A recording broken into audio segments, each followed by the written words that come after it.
Hi friends, అదైతే Sunday special కాళ్ళచారు. ఓకేనా friends, కాళ్ళచారు అనేది అయితే మంచిగా ఉడకబెట్టాలి. నీళ్ళు పోసి ఉప్పు వేసి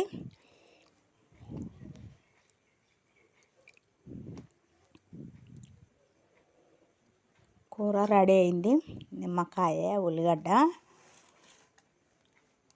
అందులో అయితే నేనైతే పచ్చిదే ఉల్లిగడ్డ మిక్సీ పట్టేస్తా ఫ్రెండ్స్. పచ్చిది వేస్తే బాగా టేస్ట్ ఉంటుంది. కాళ్ళచారు అయినా నేను ఇంట్లో చికెన్లో మటన్లో అయినా పచ్చిదే ఎక్కువ వాడతా ఫ్రెండ్స్. ఉల్లిగడ్డ పట్టేస్తా. రెడీ అయిపోయింది. ఇక మా వాళ్ళు అందరు తిన్నారు, ఇక నేనే తింటున్నా. మరి పలసగా బాగా చేయలే, చారు అనేది పలసగా పెడతారు. కాళ్ళచారు అయితే నేనైతే మామూలుగా పెట్టిన.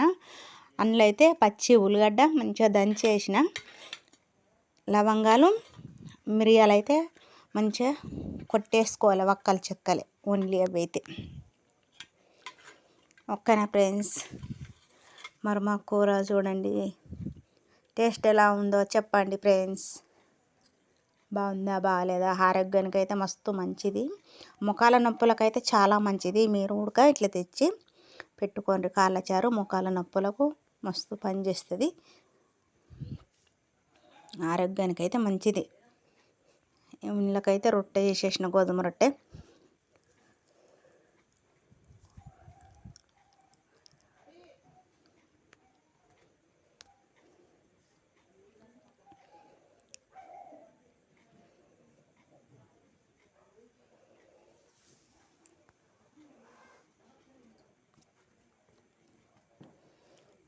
మళ్ళీ కొన్ని పూరీలు చేసిన. ఓకేనా ఫ్రెండ్స్, మరి మా కూరకైతే ఒక చిన్న లైక్ వేయండి. Bye friends.